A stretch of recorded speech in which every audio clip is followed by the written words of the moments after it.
എല്ലാവർക്കും പുതിയ ഓൺലൈൻ ക്ലാസ്സിലേക്ക് സ്വാഗതം. നമ്മൾ ഇന്ന് ഡിസ്കസ് ചെയ്യാൻ ഉദ്ദേശിക്കുന്നത് പ്ലസ് ടുവിലെ ഫിസിക്സിലെ ഒന്നാമത്തെ ചാപ്റ്ററായ ഇലക്ട്രിക് ചാർജസ് ആൻഡ് ഫീൽഡ്സിലെ ചില പ്രോബ്ലംസ് ആണ്. നമ്മൾ ചാപ്റ്റർ ഒരുപാട് ഡിസ്കസ് ചെയ്തു. ചാപ്റ്ററിന്റെ ഇക്വേഷൻസ് നമുക്കറിയാം ഇപ്പോൾ. അപ്പൊ അതിലെ ചില പ്രോബ്ലംസ് കൂടി ചെയ്തു നോക്കേണ്ടതുണ്ട്. നിങ്ങൾക്ക് തന്ന ഒന്നാമത്തെ ക്വസ്റ്റ്യൻ ഞാൻ വായിക്കാം. ഒന്നാമത്തെ ക്വസ്റ്റ്യൻ ഇതായിരുന്നു: if 10⁹ electrons move out of a body to another body in every second, how much time is required to get a total charge of 1 coulomb on the other body? Question നന്നായിട്ട് വായിച്ചാൽ നിങ്ങൾക്ക് മനസ്സിലാവും. നോക്കൂ, simple ആയിട്ടുള്ള problem. അപ്പൊ അതില് നമുക്ക് 1 coulomb charge ഒരു ബോഡിക്ക് കിട്ടണമെന്നുണ്ടെങ്കിൽ എത്ര സമയം എടുക്കുമെന്നുള്ളതാണ്.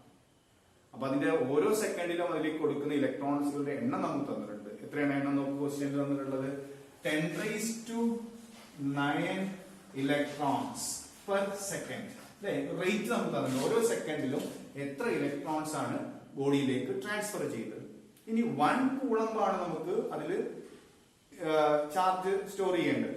1 കൂളം ചാർജ് സ്റ്റോർ ചെയ്യാൻ എത്ര ഇലക്ട്രോൺസ് ട്രാൻസ്ഫർ ചെയ്യണം നമ്മൾ പഠിച്ചിട്ടുണ്ട്. 1 കൂളം ചാർജ് കിട്ടണമെങ്കിൽ എത്ര എക്സസ് ഇലക്ട്രോൺസ് ബോഡിയിൽ വേണം?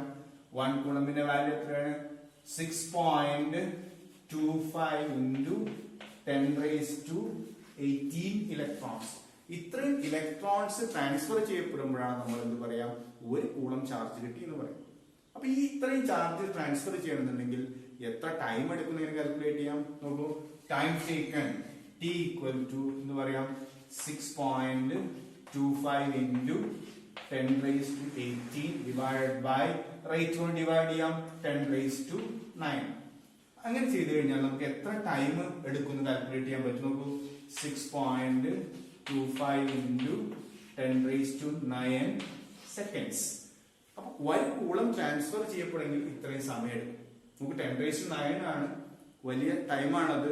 നമുക്കൊന്നും കൂടി ക്ലിയർ ആവണമെങ്കിൽ അതിന് ഇയേഴ്സിലേക്ക് മാറ്റിയാൽ നമുക്ക് ഈ 1 കൂളം എന്ന് പറയുന്ന ചെറിയൊരു ചാർജ് എല്ലാം അതിന് ഒരുപാട് ടൈം എടുക്കും നമുക്ക് കാൽക്കുലേറ്റ് ചെയ്യാൻ പറ്റും. നമുക്ക് that is equal to 6.25 into 10⁻9 all divided by ഇയേഴ്സിലേക്ക് മാറ്റുമ്പോൾ 365 days 24 hours. ഹവേഴ്സിന് സെക്കൻഡിലേക്ക് ആക്കണമെങ്കിൽ 60 into 60 seconds 60 minutes. ഇങ്ങനെ ചെയ്താൽ കിട്ടുന്ന ആൻസർ നിങ്ങൾ ചെയ്ത് നോക്കൂ. നിങ്ങൾ ചെയ്ത് നോക്കി കിട്ടുന്ന ആൻസർ 198 years ആണ്. നോക്കൂ, 1 കൂളം ചാർജ് ഒരു ബോഡിയിൽ കിട്ടണമെന്നുണ്ടെങ്കിൽ ഏത് ഓരോ സെക്കൻഡിലും 10⁻9 ഇലക്ട്രോൺസ് വെച്ച് ട്രാൻസ്ഫർ ചെയ്തിട്ടും കിട്ടണമെന്നുണ്ടെങ്കിൽ എത്ര സമയം എടുക്കും? നമുക്ക് കിട്ടിയത് 198 years എടുക്കും നമുക്ക് കാൽക്കുലേറ്റ് ചെയ്യാൻ സാധിച്ചു. നിങ്ങൾ തന്നിട്ടുള്ള രണ്ടാമത്തെ ക്വസ്റ്റ്യൻ നമുക്കൊന്ന് വായിച്ചു നോക്കാം. നമുക്ക് രണ്ടാമത്തെ ക്വസ്റ്റ്യൻ ഇതായിരുന്നു: 2 insulated copper spheres of charges +10 microcoulomb and -20 microcoulomb have their centers separated by a distance of 10 centimeter. What is the force of attraction if they are placed in free space in water of dielectric constant 81? രണ്ട് question ആണുള്ളത്. Question നന്നായി വായിച്ചു നോക്കിയാൽ നമുക്ക് മനസ്സിലാവും. Coulomb സ്ലോയുമായി ബന്ധപ്പെട്ട electrostatic force calculate ചെയ്യാനാണ് രണ്ട് ക്വസ്റ്റ്യൻ ആണുള്ളത്. രണ്ട് ചാർജസ് ഫ്രീ സ്പേസിൽ വെച്ചാൽ അവ തമ്മിൽ ഉണ്ടാവുന്ന ഫോഴ്സ് എത്രയാണ്, വാട്ടറിൽ വെച്ചാൽ അവ തമ്മിൽ ഉണ്ടാവുന്ന ഫോഴ്സ് എത്രയാണ്. നമുക്ക് ഗിവൺ ഡാറ്റാസ് ഒന്ന് ചെക്ക് ചെയ്യാം. നമ്മൾ തന്നിട്ടുള്ളത് രണ്ട് ചാർജസ് ആണ്. നോക്കൂ, ചാർജസ് നമ്മൾ Q1 Q2 എന്നാണ് കൂളംസ് ലോയിൽ കൊടുത്തത്. അത് തന്നെ ഇവിടെ കൊടുക്കാം. Q1 ഈസ് ഈക്വൽ ടു നമ്മൾ തന്നിട്ടുള്ളത് ഇവിടെ എത്രയാണ്? 10 മൈക്രോ കൂളം ആണ്. മൈക്രോ എന്ന് പറഞ്ഞാൽ 10⁻⁻6 കൂളം ആണ് നമുക്കറിയാം. Q2 ഈക്വൽ ടു നോക്കൂ -20 മൈക്രോ കൂളം. ഇവിടെ മൈക്രോ കൂളം എന്ന് പറഞ്ഞാൽ എത്രയാണ്? 10⁻⁻6 കൂളം. ഇപ്പൊ രണ്ട് ചാർജസ് തന്നിട്ടുണ്ട്. നമ്മൾ ഡിസ്റ്റൻസ് നമുക്ക് തന്നിട്ടുണ്ട്. ഡിസ്റ്റൻസ് R അല്ലെ, ഡിസ്റ്റൻസ് R വെച്ചാണ് നമ്മൾ റെപ്രസെന്റ് ചെയ്യാറ്. R is equal to എത്രയാണ്? 10 സെന്റിമീറ്റർ ആണ്. സെന്റിമീറ്റർ എന്ന് പറഞ്ഞാൽ 10 into 10⁻⁻2 മീറ്റർ. അപ്പൊ ഇത്രയും ഡാറ്റാസ് ആണ് നമുക്ക് ഇവിടെ തന്നിട്ടുള്ളത്. ഇനി നോക്കൂ, ഫോഴ്സ് ആണ് കാൽക്കുലേറ്റ് ചെയ്യാറ്. ഇവ തമ്മിലുള്ള ഫോഴ്സ് ആണ്, അട്രാക്റ്റീവ് ഫോഴ്സ് ആണ്. കാരണം നമുക്ക് ഒന്ന് പ്ലസ് ആണ് ഒന്ന് മൈനസ് ആണ്. അപ്പൊ ആ ഫോഴ്സ് എത്രയും കാൽക്കുലേറ്റ് ചെയ്യുമെങ്കിൽ നമുക്ക് ഇക്വേഷൻ എഴുതാം. എഫ് ഇസ് ഈക്വൽ ടു എയറിലാണ് വെച്ചിട്ടുള്ളത്. അപ്പൊ എന്ത് ചെയ്യാം, വേണമെങ്കിൽ നമുക്ക് എയറിന് തന്നെ സ്പെസിഫൈ ചെയ്യാം. എയറിൽ എടുക്കുമ്പോൾ എന്തായിരിക്കും, എഫ് എയർ. എയറിനാണെങ്കിൽ ഇക്വേഷൻ എന്താണ് നമ്മൾ പഠിച്ചിട്ടുണ്ട്, കൂളംസ് ലോയിൽ 1/4πε0 Q1 Q2/r². ഇതാണ് ഇക്വേഷൻ. ഇവിടെ ഇതിന് കൂടെ നമ്മൾ എപ്സിലോൺ ആർ എന്ന് എഴുതാൻ പഠിച്ചിരുന്നു. ഇവിടെ എയർ ആയതുകൊണ്ട് തന്നെ എപ്സിലോൺ ആറിന്റെ വാല്യൂ 1 ആണ് നമുക്കറിയാം. നോക്കൂ, ഇതിന്റെ വാല്യൂസ് നമുക്കറിയാം. That is equal to 1/4πε0 value നമ്മൾ പഠിച്ചിരുന്നത് ദാറ്റ് ഇസ് 9 × 10⁻⁹ ആണ്. ദെൻ ഇവിടെ കൊടുക്കുന്നത് Q1 Q2 നമുക്ക് തന്നിട്ടുണ്ട് 10 × 10⁻⁻6, അതുപോലെ -20 × 10⁻⁻6. ഇത്രയാണ് ന്യൂമറേറ്റർ ഉള്ളത്. ഓൾ ഡിവൈഡ് ബൈ, നമുക്ക് താഴെ ഒരു ഒറ്റ ക്വാണ്ടിറ്റി ഉള്ളത്, അതായത് ഈ ചാർജുകൾ തമ്മിലുള്ള ഡിസ്റ്റൻസിന്റെ സ്ക്വയർ ആണ്. അപ്പൊ അതിന് സ്ക്വയർ ചെയ്യുകയാണെങ്കിൽ നമുക്ക് ഇവിടെ കിട്ടുന്ന വാല്യൂ 10 × 10⁻². അപ്പൊ ഈ കാൽക്കുലേഷൻ നമ്മൾ ചെയ്യുകയാണെങ്കിൽ നമുക്ക് കിട്ടുന്ന ആൻസർ ഇതാണ്, -180 ന്യൂട്ടൺ. ഓക്കെ, ഇത് ഒന്നാമത്തെ ക്വസ്റ്റ്യൻ. 2 ക്വസ്റ്റ്യൻ ഉണ്ടായിരുന്നു. ഇതിലെ എ പാർട്ടാണ്. ഇനി നമുക്ക് ബി പാർട്ടിൽ വരുന്നത്, ഇതേ സിസ്റ്റം, ഈ 2 ചാർജസ് ഇതേ ദൂരത്ത് വാട്ടറിലാണെങ്കിൽ എത്രയായിരിക്കും ഫോഴ്സ് കിട്ടുക. അപ്പൊ അതിന് നമ്മളൊരു മീഡിയത്തിലെയും എയറിലെയും ഫോഴ്സുകൾ തമ്മിൽ റിലേഷൻ പഠിച്ചിട്ടുണ്ട്. അപ്പൊ ഇങ്ങനെ എഴുതാം, എഫ് എയർ, എയറിലുണ്ടാകുന്ന force divide by F medium. അപ്പൊ കമ്പയർ ചെയ്ത് കിട്ടുന്ന ആൻസർ എപ്സിലോൺ ആർ ആണ് നമ്മൾ പഠിച്ചിട്ടുണ്ട്. എപ്സിലോൺ ആർ എന്താണ്, ആ മീഡിയത്തിന്റെ റിലേറ്റീവ് പെർമിറ്റിവിറ്റി. ഇവിടെ ക്വസ്റ്റ്യനിൽ റിലേറ്റീവ് പെർമിറ്റിവിറ്റിക്ക് പകരമാണ് അതിന്റെ ഡൈഇലക്ട്രിക് കോൺസ്റ്റന്റ് 81 എന്നുള്ളത്. അല്ലെങ്കിൽ റിലേറ്റീവ് പെർമിറ്റിവിറ്റിക്ക് പറയുന്ന മറ്റൊരു പേരാണ് എന്ത്, ഡൈഇലക്ട്രിക് കോൺസ്റ്റന്റ്. അപ്പൊ ആ വാല്യൂ സബ്സ്റ്റിറ്റ്യൂട്ട് ചെയ്താൽ നമുക്ക് വാട്ടറിലെ ഫോഴ്സ് ഈസി ആയിട്ട് കാൽക്കുലേറ്റ് ചെയ്യാം. ഫോർ നമുക്ക് എന്ത് ചെയ്യാം, എഫ് മീഡിയം, വാട്ടർ എന്നുള്ള മീഡിയത്തിൽ എത്രയായിരിക്കും ഫോഴ്സ് നോക്കൂ, എഫ് എയർ ഡിവൈഡഡ് ബൈ എന്ത് ചെയ്താൽ മതി, എപ്സിലോൺ ആർ. അപ്പൊ എഫ് എയറിന്റെ വാല്യൂ നമുക്ക് ഇവിടെ കിട്ടിയിട്ടുണ്ട്. എത്രയായിരുന്നു, -180 ന്യൂട്ടൺ ആണ്. ഓൾ ഡിവൈഡഡ് ബൈ നമുക്ക് തന്നിട്ടുള്ള വാല്യൂ 81. ഓക്കെ, അപ്പൊ ഇത് ചെയ്താൽ നമുക്ക് കിട്ടുന്ന ആൻസർ ഇതാണ്, that's equal to -2.22 newton. Okay, ഇപ്പൊ നോക്കൂ, നമുക്ക് എയറിൽ കിട്ടിയ ഫോഴ്സ് 180 ന്യൂട്ടൺ ആണ് എങ്കിൽ വാട്ടറിൽ കിട്ടുന്നത് എത്രയാണ്, 2.22. ഇതിന് 1-2 കാര്യങ്ങൾ മനസ്സിലാക്കണം. 2 ചാർജസ് തമ്മിൽ ഏറ്റവും കൂടുതൽ ഫോഴ്സ് എപ്പോഴും എവിടെയായിരിക്കും, എയർ അല്ലെങ്കിൽ ഫ്രീ സ്പേസിലായിരിക്കും. മറ്റേത് മീഡിയത്തിൽ വെച്ചാൽ കിട്ടുന്നതിനേക്കാൾ ഫോഴ്സ് കൂടുതലായിരിക്കും. നോക്കൂ, ആ എയറിനെ മീഡിയത്തിന്റെ റിലേറ്റീവ് പെർമിറ്റിവിറ്റി കൊണ്ട് ഡിവൈഡ് ചെയ്താലാണ് നമുക്ക് ആ ഫോഴ്സ് കാൽക്കുലേറ്റ് ചെയ്യാം. അതുപോലെ ഇവിടെ ശ്രദ്ധിക്കേണ്ട ഒരു കേസ്, ഈ ഫോഴ്സിന് ആൻസർ നോക്കൂ, രണ്ടിലും മൈനസ് ആണ് കിട്ടിയിട്ടുള്ളത്. ഇപ്പൊ കൂളംസ് ലോ വെച്ച് നമ്മൾ ഒരു ക്വസ്റ്റ്യൻ ചെയ്ത് ഇലക്ട്രോസ്റ്റാറ്റിക് ഫോഴ്സിന്റെ ആൻസർ കിട്ടുമ്പോൾ അത് മൈനസ് ആണെങ്കിൽ ഇവിടെ നമ്മൾ മനസ്സിലാക്കേണ്ടത് ആ ഫോഴ്സ് അട്രാക്റ്റീവ് ആയിരിക്കുന്ന സ്വാഭാവിക സിമ്പിൾ ടെക്നിക്കാണ്. കാരണം Q1 ഉം Q2 ഉം ഒന്ന് പോസിറ്റീവും ഒന്ന് നെഗറ്റീവും കിട്ടുമ്പോഴാണ് ആൻസർ മൈനസ് ആവുക സ്വാഭാവികമായിട്ട്. രണ്ടും മൈനസോ അല്ലെങ്കിൽ രണ്ടും പ്ലസോ ആണെങ്കിൽ ആൻസർ എന്തായി പോകും, പ്ലസ് ആയി പോകും. നമുക്ക് അറിയുന്ന കൺസെപ്റ്റ് ആണ്. പക്ഷെ നമ്മൾ ഓർക്കാതിരുന്നാൽ പലപ്പോഴും ചില ക്വസ്റ്റ്യൻ ഒക്കെ തെറ്റിപ്പോകും. അതുകൊണ്ട് ശ്രദ്ധിക്കുക, ആൻസർ മൈനസ് ആണെങ്കിൽ ആ ഫോഴ്സ് അട്രാക്റ്റീവ് ആയിരിക്കും. ആൻസർ പോസിറ്റീവ് ആണെങ്കിൽ ആ ഫോഴ്സ് എന്തായിരിക്കും, റിപ്പൽസീവ് ഫോഴ്സ് ആയിരിക്കും. അതുകൂടി ഇതിന്റെ കൂട്ടത്തിൽ നമ്മൾ എന്ത് ചെയ്യാം, പഠിച്ചു.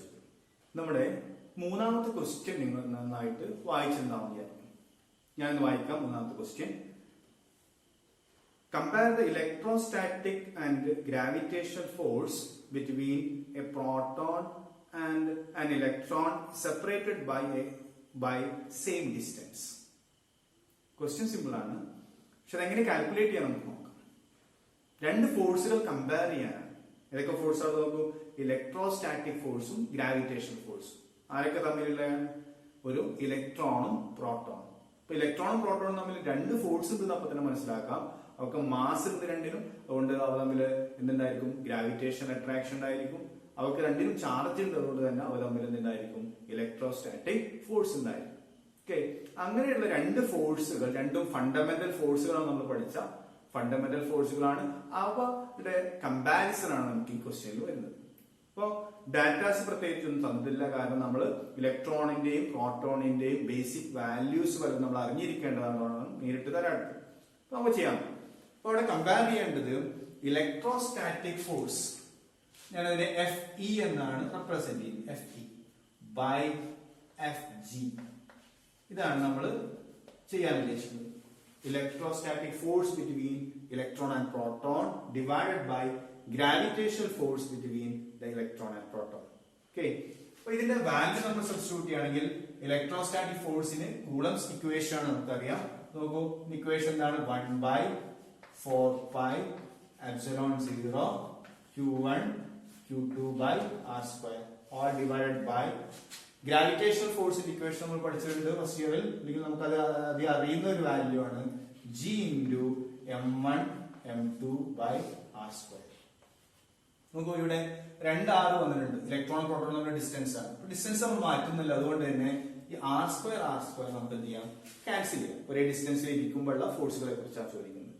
അപ്പോ ഇതിന്റെ വാല്യൂ വരുന്നത്, ഫൈനൽ വാല്യൂ ക്യാൻസൽ ചെയ്യപ്പെട്ടാൽ ഫൈനൽ വാല്യൂ വരുന്നത്, വാല്യൂ സബ്സ്റ്റിറ്റ്യൂട്ട് ചെയ്ത് നോക്കൂ, 1/4πε0 വാല്യൂ, അതുപോലെ Q1 Q2, താഴെ എന്ത് വരുന്നുണ്ട്? G into M1 M2. Value substitute ചെയ്യാൻ നമുക്ക് കിട്ടുന്നതിനെയാണ് 1/4πε0 വാല്യൂ 9 into 10⁻⁹. Q1 Q2 ഒന്ന് ഇലക്ട്രോണിന്റെ ചാർജ് ആണ്, മറ്റൊന്ന് പ്രോട്ടോണിന്റെ ചാർജ്. നമുക്കറിയാം രണ്ടിന്റെയും മാഗ്നിറ്റ്യൂഡ് സെയിം ആണ്. അപ്പൊ ആ മാഗ്നിറ്റ്യൂഡുകളുടെ ഒന്നിന്റെ മാഗ്നിറ്റ്യൂഡിന്റെ സ്ക്വയർ ചെയ്താൽ മതി. എത്ര എഴുതാം? ഇൻറ്റു 1.6 into 10⁻⁻19 കൂളംസ് ആണ് രണ്ടിന്റെയും. അപ്പൊ അതുകൊണ്ട് അതിന്റെ സ്ക്വയർ എടുക്കണം. ഇനി ഓൾ ഡിവൈഡഡ് ബൈ, ഇവിടെ നമ്മൾ 3 വാല്യൂസ് സബ്സ്റ്റിറ്റ്യൂട്ട് ചെയ്യണം. നോക്കൂ, G ആണ്. G നമുക്കറിയാം 6.67 into 10⁻⁻11 ആണ് യൂണിവേഴ്സൽ ഗ്രാവിറ്റേഷൻ കോൺസ്റ്റന്റ് വാല്യൂ. പിന്നെ ഒന്ന് M1 M2 ഇലക്ട്രോണിന്റെ മാസും പ്രോട്ടോണിന്റെ മാസും. ഇലക്ട്രോണിന്റെ മാസ് നമുക്കറിയാം 9.1 into 10⁻⁻31 കിലോഗ്രാം ആണ്.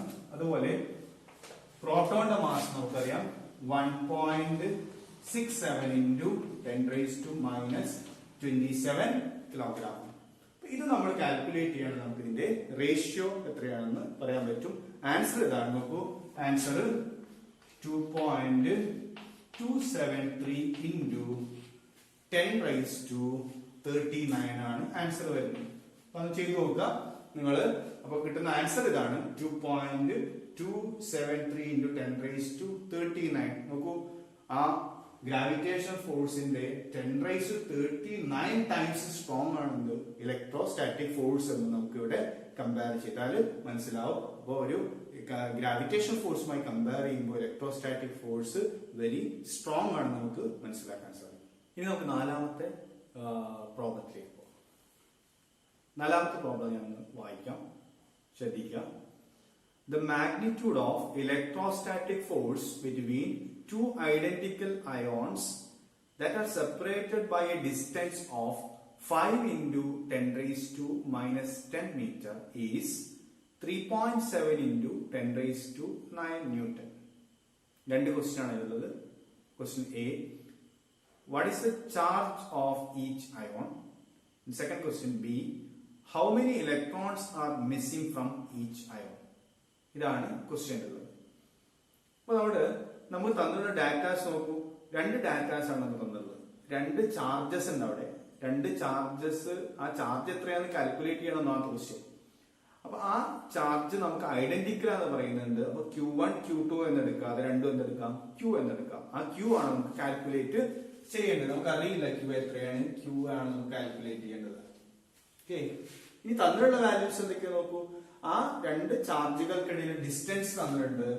R is equal to എത്രയാണ് ഡിസ്റ്റൻസ് എന്നുള്ളത്? 5 into 10⁻⁻10 മീറ്റർ എന്നാണ്. ഇതാണ് ഡിസ്റ്റൻസ് തന്നുള്ളത്. ഇനി ഒരു കാര്യം കൂടി തന്നിട്ടുണ്ട്, അവയുടെ ഫോഴ്സ്. ആ 2 ചാർജുകൾ തമ്മിലുള്ള ഫോഴ്സ് എത്രയാണ്? F is equal to 3.7 into 10⁻⁹ Newton. ഇത്രയാണ് ഗിവൺ ഡാറ്റാസ്. അപ്പൊ എന്തൊക്കെയാണെന്ന് നോക്കൂ, രണ്ട് ഐഡന്റിക്കൽ ചാർജസ് Q, രണ്ടാമത്തതും Q. അവ തമ്മിൽ ഡിസ്റ്റൻസ് 5 × 10⁻⁻10 മീറ്റർ. അവ തമ്മിൽ അങ്ങനെ ഇരിക്കുമ്പോഴുള്ള ഫോഴ്സ് എത്രയാണ്? 3.7 × 10⁻9 ന്യൂട്ടൺ. അങ്ങനെയാണെങ്കിൽ ഈ ചാർജ് എത്രയാണ്? ഇങ്ങനെ ഒരു ചാർജ് ആ ബോഡിക്ക് കിട്ടണമെന്നുണ്ടെങ്കിൽ അതിൽ നിന്നും എത്ര ഇലക്ട്രോൺ മിസ്സാവണം? എന്തുകൊണ്ട് മിസ്സാവെന്ന് ചോദിക്കുന്നത്? തന്നിട്ടുള്ളത് നമുക്ക് പോസിറ്റീവ് ചാർജ് എന്നാണ്. പോസിറ്റീവ് ചാർജ് ഒരു ബോഡിക്ക് കിട്ടുന്നത് എപ്പോഴാണ്? അതിൽ നിന്നും ഇലക്ട്രോൺസ് മിസ്സാവുമ്പോഴാണ് നമ്മൾ പഠിച്ചിട്ടുണ്ട്. ഓക്കെ, 11ാമത്തെ ക്വസ്റ്റ്യനിലേക്ക് പോവാം. നോക്കൂ, ക്വസ്റ്റ്യൻ എങ്ങനെ ചെയ്യാം? ഇക്വേഷൻ എന്താണ്? രണ്ട് ചാർജ് തമ്മിൽ ഫോഴ്സ് ആണ്. കൂളംസ് വേണ്ട ഇക്വേഷൻ നമ്മൾ പഠിച്ചിട്ടുണ്ട്. 1/4πε0 Q1 Q2/r². അല്ലേ? അപ്പൊ ഈ Q1 Q2 Q ആണ് നമുക്കറിയാം. ഈ ഇക്വേഷനിൽ നമുക്ക് ഇവിടെ എന്ത് കൊടുക്കാം? അവിടെ നമുക്ക് Q² എന്ന് സബ്സ്റ്റിറ്റ്യൂട്ട് ചെയ്യും. ഈ Q ആണ് കാൽക്കുലേറ്റ് ചെയ്യുന്നത്. അപ്പൊ Q എങ്ങനെ കാൽക്കുലേറ്റ് ചെയ്യാൻ നോക്കൂ? Q² അല്ലേ? Q² നമ്മൾ ചെയ്യുമ്പോൾ F ഇൻറ്റു, ഞാൻ അങ്ങനെ എഴുതാം സബ്സ്റ്റിറ്റ്യൂഷൻ എളുപ്പത്തിന് വേണ്ടിയിട്ട്, F ഇൻറ്റു R². R² ഇങ്ങോട്ട് പോകും. ഞാൻ ഈ 1/4πε0 വാല്യൂ നമുക്കറിയാലോ, 9 × 10⁻9. അതുകൊണ്ട് അതിനെ സ്പ്ലിറ്റ് ചെയ്യുന്നില്ല, അത് അതുപോലെ ഡിനോമിനേറ്ററിലേക്ക് കൊടുക്കുകയാണ്. ഡിവൈഡ് ബൈ എത്രയാ? 1/4πε0. ഇതിന്റെ റൂട്ട് എടുത്ത് നമുക്ക് കാൽക്കുലേറ്റ് ചെയ്യാം. ഓക്കെ, അപ്പൊ Q നമുക്ക് എന്ത് എഴുതാം? Q √(this one) എന്തൊക്കെ വരുന്നത് നോക്കൂ. F into R² all divide by എന്ത് വരുന്നു? 1/4πε0. ഇതിന്റെ വാല്യൂ നമുക്ക് സബ്സ്റ്റിറ്റ്യൂട്ട് ചെയ്ത് നോക്കാം. ദാറ്റ്സ് ഈക്വൽ ടു √(f) ആണ്. F നമുക്ക് തന്നുള്ളത് 3.7 × 10⁻9 ഇൻറ്റു then R² എന്ന് പറഞ്ഞാൽ 5 × 10⁻10 whole square divided by 1/4πε0 value നമുക്കറിയാം 9 × 10⁻9. അപ്പൊ ഈ വാല്യൂ നമ്മൾ ചെയ്തു നോക്കിയാൽ കിട്ടുന്ന ആൻസർ ഇതാണ്. നിങ്ങൾ ചെയ്തു നോക്കുക, കിട്ടുന്ന ആൻസർ ഇതാണ്. 3.2 × 10⁻19 കൂളം. ഓക്കെ, ഇതാണ് നമുക്ക് വരുന്ന ആൻസർ. അപ്പൊ ഓരോ ചാർജും അല്ലെങ്കിൽ നമ്മൾ വെച്ചിട്ടുള്ള രണ്ട് ചാർജിന്റെ വാല്യൂ എത്രയാണ്? 3.2 × 10⁻19 കൂളം. രണ്ടാമത്തെ പോർഷൻ നോക്കൂ. രണ്ടാമത്തെ ക്വസ്റ്റ്യൻ ബി പാർട്ട് ക്വസ്റ്റ്യൻ എന്താ നോക്കൂ. ബി പാർട്ട് ക്വസ്റ്റ്യൻ വരുന്നത് ഇങ്ങനെ ഒരു ചാർജ് ആ അയോൺസിന് കിട്ടണമെന്നുണ്ടെങ്കിൽ എത്ര ഇലക്ട്രോൺസ് മിസ്സാവണം? അപ്പൊ ഇതേതുമായി ബന്ധപ്പെട്ടതാണ്. ക്വാണ്ടൈസേഷൻ. ഏതൊരു ചാർജും ഇലക്ട്രോൺ ലഭിക്കുകയോ ഇലക്ട്രോൺ നഷ്ടപ്പെടുകയാണ് സംഭവിക്കുന്നത്. ഇലക്ട്രോൺ കിട്ടുകയാണെങ്കിൽ അത്രയും നെഗറ്റീവ് ചാർജ് കിട്ടും, ഇലക്ട്രോൺ നഷ്ടപ്പെടുകയാണെങ്കിൽ അത്രയും പോസിറ്റീവ് ചാർജ് കിട്ടും. അപ്പൊ ഇവിടെ പോസിറ്റീവ് ചാർജ് ആണ് കിട്ടിയിട്ടുള്ള ബോഡിയിൽ നിന്നും ഇലക്ട്രോൺസ് നഷ്ടപ്പെട്ടിരിക്കുകയാണ്. അപ്പൊ ക്വാണ്ടൈസേഷൻ ഇക്വേഷൻ യൂസ് ചെയ്യാം. നമുക്കറിയാം ക്വാണ്ടൈസേഷൻ ഇക്വേഷൻ Q = +or-NE ആണ്. ഇവിടെ എന്തായാലും നമുക്ക് എത്ര ഇലക്ട്രോൺസ് നമ്പർ ആണ് കാൽക്കുലേറ്റ് ചെയ്യുന്നത്? +or-NE. അപ്പൊ നമ്പർ ഓഫ് ഇലക്ട്രോൺസ് എങ്ങനെ കാൽക്കുലേറ്റ് ചെയ്യാം? Number of electrons = Q/E. എത്രയാണ് ഓരോ ചാർജിൽ കിട്ടിയിട്ടുള്ളത്? നമുക്ക് ഓരോ ബോഡിക്ക് കിട്ടിയ അയോണിന് കിട്ടിയ ചാർജ് എത്രയാണ്? 3.2 × 10⁻19. അങ്ങനെ ഒരു ഇലക്ട്രോൺ ചാർജ് എത്രയാണ്? 1.6 × 10⁻19. അപ്പൊ നമുക്ക് ആൻസർ എത്ര കിട്ടും? 2. അതൊന്ന് മനസ്സിലാക്കാം. ഇത്രയും ഒരു ചാർജ് ഉള്ള ഒരു ബോഡി ഉണ്ടെങ്കിൽ, ഒരു അയോൺ ഉണ്ടെങ്കിൽ, ആ അയോണിൽ നിന്നും എത്ര ഇലക്ട്രോൺസ് മിസ്സായിട്ടുണ്ട്? 2 ഇലക്ട്രോൺസ് ആണ് മിസ്സായിട്ടുള്ളത്. അപ്പൊ നമുക്ക് കൂളംസ് ലോ വെച്ചിട്ട് എന്ത് ചെയ്യാം? ആ ചാർജ് ഏതാണ് കാൽക്കുലേറ്റ് ചെയ്യാം. ക്വാണ്ടൈസേഷന്റെ കൺസെപ്റ്റ് വെച്ചിട്ട് എത്ര ഇലക്ട്രോൺസ് മിസ്സായപ്പോഴാണ് നമുക്ക് ആ ചാർജ് കിട്ടിയെന്ന് കാൽക്കുലേറ്റ് ചെയ്യാൻ സാധിക്കും.